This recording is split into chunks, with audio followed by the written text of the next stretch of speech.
દિવાળી વેકેશનની રજાઓ પૂર્ણ થતાં જ રાજકોટ એપીએમસીમાં યાર્ડમાં લાભ પાંચમનું મુહૂર્ત કરી જણસીની આવક શરૂ કરવામાં આવી છે।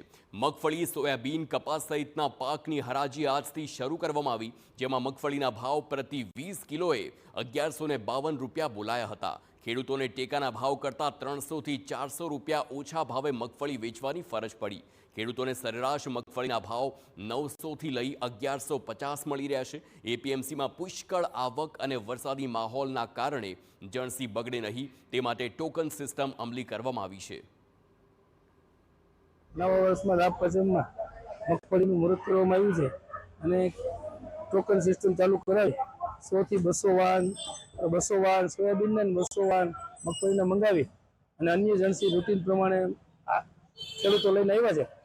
એની હરાજી ચાલુ કરી દીધેલી છે અને બપોર સુધીમાં બધા માલની હરાજી થઈ અને વેપારીઓનો માલ પલળે નહીં એવી પૂરી તકેદારી રાખી એનો નિકાલ કરવામાં